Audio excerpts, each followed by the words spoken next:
Hey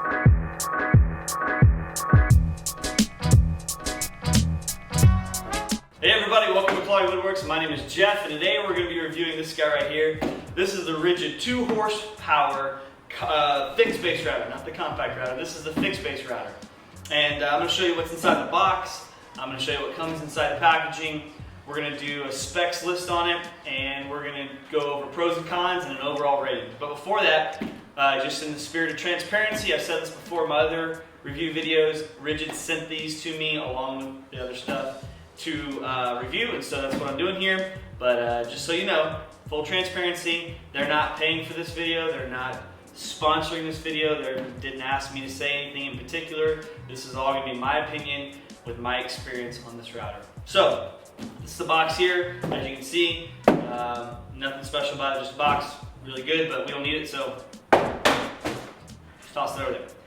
Start right here with this. This is the packaging. This carrying case right here has a handle on top. Really nice carrying case. It's actually really rugged. I like the, it's Ridgid. It's actually a really nice carrying case. Got a really firm zipper here. It's really, really well made. So, and yes, I just said really like 7 times. And then inside we have a few of the items. Here is the router itself. And I'm going to pop this up, and here you go. There is the router itself with the fixed base. And it comes with its own instruction manual, obviously, which you'll need. It comes with a dust port that attaches, I think it's to the back here. Yeah, it attaches to the back, along with some screws to attach that. So that's nice. It comes with a 1/4-inch collet adapter. So this is meant for smaller router bits, ones you would use in a trim router. It already has a 2-inch collet on here, so you can just pop this in there, and now you can use either is it 1/2 inch and 1/4-inch bits. So that's kind of nice. It comes with, and I'm trying to see, oh here it is, it fell out here. It comes with the centering tool, so when you take the base off, say you want to mount it to a router table, you need the pin and the cone. So these two right here are meant for helping center the base back on there, so you're good to go with that. Then there is the T Hex Adjustment, and this is meant for when you have the router mounted to a table, you can still adjust by putting down here, you can still adjust the height and depth of the blade, or excuse me, of the bit, and you can do it by using this. So really handy there, really like this. And then it also came with, and there's only a couple, there's 3 of them here, there are mounting screws for mounting this router. There's some mounting points. It's mounting it to a router table. So you have all that. What else? Oh, then finally, the last thing it comes with, and one of the more important things in a router, is the tool to change out your bits. This wrench right here, I have to be honest, I'm not quite sure this is the actual wrench, or if it went with another Ridgid tool. I think this is it. I took everything out and then went, oops. So, but it comes with a bit changing wrench, so that's kind of nice there. And yeah, then obviously just the case itself. So that's pretty much all that comes in it. Some specifications about it. Like I said, it's a 2 horsepower router, which is a pretty powerful router. That's about standard, kind of nice. It has a, let's see if we can find it, like a speed or variable speed here that you can adjust the speed on the router. You can turn it up and down. That's kind of nice to have. It has a depth adjustment here, a micro adjust dial, if you will, and you can turn it. It's right here on the side here, and you can kind of adjust the depth of your router bit. Then it's got the on-off switch here in the front. It's got a soft start function, which is kind of nice if you've ever used a router that just spins up to its max speed really quickly. It can kind of get away from you really fast. I have another router that's a fixed base, plumb base router that doesn't have soft start. This is kind of nice. Other than that, you can change. You can take the base off of, or take the spindle off the base. It's got these comfort molded handles on the side, which are kind of nice. I like them. They actually feel really good, especially if you're trying to maneuver your router around. If you're not trying to do straight cuts, you really would like 2 hands in the workpiece. So this is kind of nice. Yeah, that's pretty much all there is to it. Like I said before, it accepts a 1/2 inch and then 1/4 inch bits. specifications other than that. Oh, it is made, this is kind of cool, and I'm not sure if the trim router is made this way, but this is made from magnesium. This base right here is made from magnesium. And it's called, what they say here on the router itself is magnesium construction. Now, magnesium is a pretty solid metal to use in this, and so that's kind of impressive. It has the, here's another function of it, you can change the brushes out. You take these screws out here, and you take these screws out here, and you can quick access the brushes inside of this router, so it's easy to change them out. It's molded from plastic and magnesium, and then I don't know if this is plexi or if this is some other type of plastic, but this is a very rugged, I want to say rigid again, but rugged plastic here in the base. So overall, very strong construction. Let's go over a pros and cons list here. Pros, I would say the soft start function is number one. That's a big plus in this. The power, the 2 horsepower, I mean, there are certain router bits that you need, especially if you're doing large bits, that you're going to need the power to use some specific router bits, and they're used not by everyday woodworkers, but you may use them here and there. This bad boy can handle those, especially some of the Freud ones. They have specific horsepower ratings that they say, this is your minimum to use this. And so this is a 2 horsepower one, so it will handle all of them.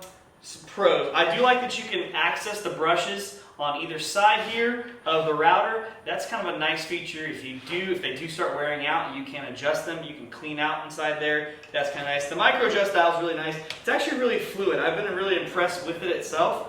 I do think it's a pretty good location for it. It's not too far in the front. You're not having to look over and do your adjustment. You can do your adjustment from the back. I do like that it comes with, and this was my gripe about the trim router, this one comes with a dust port, so you can connect it up to a shop vac. I think that's great. If they should take this idea and adapt it to the trim router, but I think that's fantastic. I do like the T-Hex screwdriver.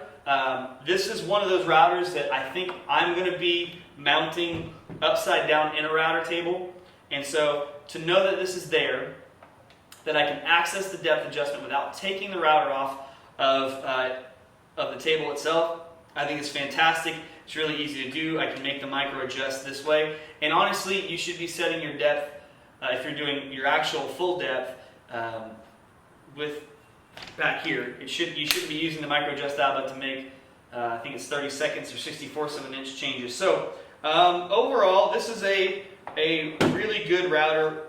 The molding on the handles, just like the molding on the trim router, is fantastic. Really rugged design, very heavy duty, something that I can't fault them for, the manufacturer of this. And so I really think they've done a good job of building a very rugged, very tough router. And let's see, what are some other pros about this? I like that you can adjust, but most routers come that way. Overall, I think it's just a solid router. The soft start function is really nice. The power is really nice. The molding and the way they manufacture this seems really nice. And again, I'm using really a lot, but seriously, it's great. They've done a great job with this. They've tried to make it small enough, but beefy enough, but accessible enough, and I think they've done a good job with that.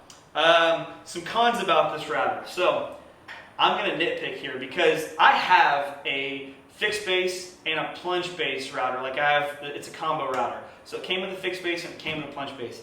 This one does not come with one, and as a matter of fact, I can't find a plunge base for this particular model. That doesn't mean there isn't one, but I haven't been able to find one. I went to Home Depot earlier today just to see if I could find it. I can't. So it would be nice if they would make this model, particularly whether it's an accessory that you can buy separately or if they package them together. I think it'd be nice to have the plunge function in something like this. Another con about this particular router is the magnesium is very tough. It's very thick. It feels very solid. But one of the things about magnesium is it can kind of discolor and kind of oxidize, rust, oxidize, and so you can get some kind of funny I don't know, it just kind of can ruin that magnesium finish. Because look, right now, the magnesium finish is nice and smooth. It's really, really pretty, but that's kind of a big deal if this starts to oxidize and rust. I've heard some people talk about it. I haven't seen it happen yet. I live in a very humid environment though, so that's kind of something that concerns me. I'm going to use some wax on it and some spray to kind of keep it protected, but still that kind of concerns me. Another con, and I think this is the function of fixed base routers or large routers, not trim routers, but large routers. It doesn't come with a square base. And I kind of like the idea of having a square base. With something like this, it would be really nice if I'm going to use this router to be able to have a square base to adapt to it. That's a preference, that's not a necessity, but I'm going to give that as a con. I'm not a big fan of that. The same con I had about the trim router is that the bit changing is still just a pain in the rear. It's not easy to do. It's actually fairly easy to get the guard off there, but you have to actually, so I can pull this back, there you go. You have to still get into a very, very fine space. Let me see if I can lock this back. Lock this back down, yeah. You still have to get into a very small space to make the adjustment, and when you have very large, you kind of just, you're hitting up against the magnesium sides. There's not a lot of space and clearance in here, so I'm going to say that's a con. I wish they would change out. I'm telling you, Ridgid, if you do this, I will buy 10 of them. Okay, maybe one of them, but more people will buy it. If you can adapt or try a new technology with changing out the bit, try something different. Maybe there's a standard that I'm missing about this, but it would be really nice if you weren't having to use a wrench on it that was going into a very small port. I've said this before, I think the impact drivers, it's genius. It clips down in there, and as you push down that bit, it locks back up, the sleeve pops up and grasps around that bit. And it would be really cool if we could do that with routers, something like that. Even if then you just have to make a small kind of hand tighten adjustment. I don't know, something a little different than the standard. But I can't fault Ridgid because that's every router that I've come across. So that's pretty much all the cons. I don't really have anything. I mean, these are all nitpicks. Oh, said this before. Sorry, I did this. This was a pro. Was the dust collection, right? You can actually hook this up, and it's really nice. Just see if I can slip it in there. It goes on the back. It slips in, I think this way. And then you just, you screw it in, which you can't see that, but you screw it in there. It's awesome. Great job. It's still a quarter, or inch and a quarter, I think, or inch and a half port. There are hoses and adapters, I get it, but typically some of the bigger, and I bought I think it was a 12-gallon or 6-gallon wet dry vac. It's got a 2-inch hose on it. I have to buy an adapter now. And that's not a big deal. It's 10, 15 bucks, but still, it's just another thing I have to buy to go along with this. I like accessories, but I wish this was a little bit bigger. I understand why it's the function of how big this is, but I think they could make this is a 1 1/4, 1 1/2. They could make this kind of mold out and pop out to the 2-inch so they just slip in together. That's a con. Other than that, I say it's actually a really nice router. I enjoy it. I think it's a Porter cable. I haven't used it in forever because it's so big, it's so beefy, and it's so hard to maneuver. These handles on the side make this ideal. I love it. I would say if I had to give this an overall rating, I would give this a 8 out of 10. It's not perfect. There are some flaws in it. The magnesium seems nice, but from what I've heard, it's kind of a pain in the long run. But overall, it functions well. It runs like a champ. And I would recommend it. If you're looking for a fixed base router, maybe something about under a router table, or if you're just looking for a large router, this would be a great choice for you. It runs $159, I think, at Home Depot. So pretty good deal. Not too expensive for what you're getting out of this. So hopefully, guys, this was helpful for you. If you have any comments, you have any questions, you have any suggestions, you can comment down below. Don't forget to subscribe for future updates and videos. There's a lot coming your way. And I hope you guys have a great great rest of your weekend.